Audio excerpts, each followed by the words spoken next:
নবীজির কাছে একবার নালিশ করলো এক সাহাবী, বলে ইয়া রাসূলুল্লাহ, জিহাদের ময়দানে আপনি যাকে আমাদের নেতা বানিয়েছেন, ওই নেতার তো ভিতরে কোরআন নাই। নবীজি বললেন, কেন কোরআন নাই মানে? সাহাবী বললেন, ইয়া রাসূলুল্লাহ, যিনি আমাদের নেতা, উনি যখন নামাজের ইমামতি করে, ও নবী, আমরা দেখি উনি নামাজের ভিতরে প্রত্যেক ফরজ নামাজের প্রথম রাকাতে সূরা ফাতিহা পড়ে, অন্য সূরা পড়ে, দ্বিতীয় রাকাতে সূরা ফাতিহা, তারপরে শুধুমাত্র সূরা ইখলাস তেলাওয়াত করে। নবীজি আমাদের যিনি নেতা, আমাদের যিনি ইমাম, ফজরের নামাজ যখন পড়ে অন্য সূরা প্রথম রাকাতে, দ্বিতীয় রাকাতে সূরা ফাতিহার পরে সূরা ইখলাস।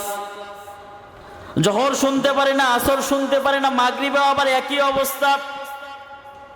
প্রথমে সূরা ফাতিহা তেলাওয়াত করার পরে অন্য সূরা, দ্বিতীয় রাকাতে সূরা ফাতিহার পরে সূরা ইখলাস পড়ে। ও নবীজি, আবার যখন ঈশার নামাজ শুরু হয় তখনও দেখা যায় একই অবস্থা। প্রথম রাকাতে সূরা ফাতিহার পরে অন্য সূরা, দ্বিতীয় রাকাতে সূরা ফাতিহার পরে সূরা ইখলাস পড়ে।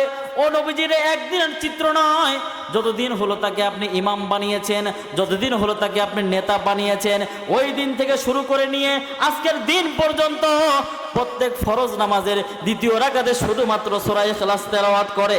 আওয়াজ করে বলেন না আল্লাহু আকবার। ও নবী, ওনার প্রত্যেক নামাজের দ্বিতীয় রাকাতে সূরা ইখলাস তেলাওয়াত করে আমাদের মন বলতেছে উনি মনে হয় কোরআন জানে না। কোরআন না জানার কারণেই তো বারবার সূরা ইখলাস তেলাওয়াত করতেছে। আচ্ছা, আপনাদের গ্রামের যদি ইমাম সাহেব এমন হয় প্রত্যেক নামাজের দ্বিতীয় রাকাতে খালি সূরা ইখলাস পড়ে, আপনাদের কি মনে হয় ওই ইমামের চাকরি থাকতে পারে? হ্যাঁ, চাকরি থাকতে পারে? বলবে যে মূর্খ ইমাম, ওর চাইতে তো আমার সূরা বেশি জানা আছে। কথা বলেন ঠিক কি? বারবার সূরা ইখলাস পড়ে, ফজরে পড়ছে, মাগরিবে পড়ছে, এসব পড়ছে, এভাবে 2 দিন চললে তো ইমামতি থাকবি না। কথা বলেন ঠিক কিনা? সাহাবী বলল, ইয়া রাসূলুল্লাহ, আমাদের মন বলতেছে যে উনি যে বারবার সূরা ইখলাস তেলাওয়াত করে উনি মনে হয় কোরআন জানে না। এবার নবীজি বললেন, সাহাবী কি বলো, কোরআন জানে না? আমি তো জানি ও কোরআন জানে।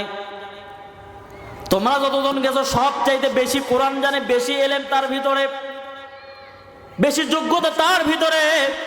বেশি এলেম থাকার কারণে, বেশি যোগ্যতা থাকার কারণে, ও সাহাবী শোনো, বেশি এলেম থাকার কারণে, বেশি যোগ্যতা থাকার কারণে, বেশি কোরআন জানার কারণে তোমাদের ইমাম বানিয়েছি, নেতা বানিয়েছি। কিন্তু অভিযোগ করলাম তুমি সে বারবার সূরা ইখলাস তেলাওয়াত করে, তাহলে তাকে আমার সঙ্গে সাক্ষাতের ব্যবস্থা করে দাও, আমি তোমাদের কথাগুলো খুলে বলবো কেন বারবার সূরা ইখলাস তেলাওয়াত করে। এইটা জানার পরে সাহাবী আমি তারপরে দ্বিতীয়বারের মতো সিদ্ধান্ত নিব। আওয়াজ করে বলেন না সুবহানাল্লাহ।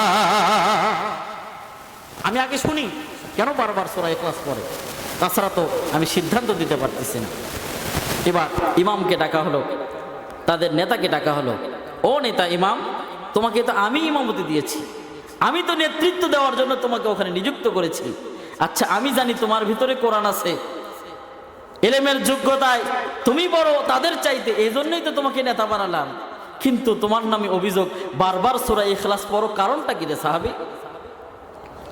এবার সাহাবী বলে, ইয়া রাসূলুল্লাহ, ইয়া হাবিবাল্লাহ, আমি প্রত্যেক নামাজের দ্বিতীয় রাকাতে বারবার সূরা ইখলাস তেলাওয়াত করি, এর কারণটা কি নবীজি আপনি জানেননি? এবার সাহাবী বলে, ইয়া রাসূলুল্লাহ, ইয়া হাবিবাল্লাহ, আমি আমার কোরআন তিলাওয়াতে, আমি আমার নামাজের ভিতরে প্রত্যেক নামাজের দ্বিতীয় রাকাতে বারবার সূরা ইখলাস তেলাওয়াত করি, বারবার সূরা ইখলাস পড়ি।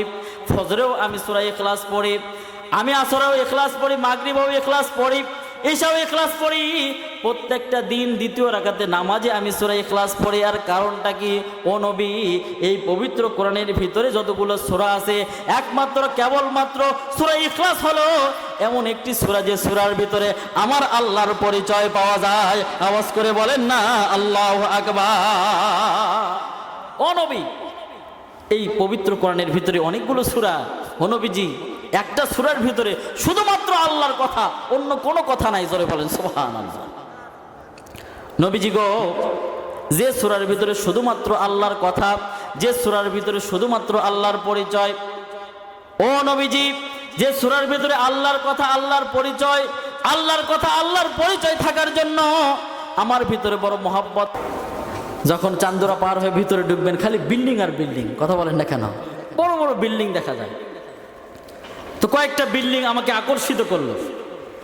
আমি চিন্তা করলাম একটা মানুষের ছোট্ট একটা মানুষ, 3.5 হাত বডি, এই মানুষের থাকার জন্য এত বড় বিল্ডিং লাগে?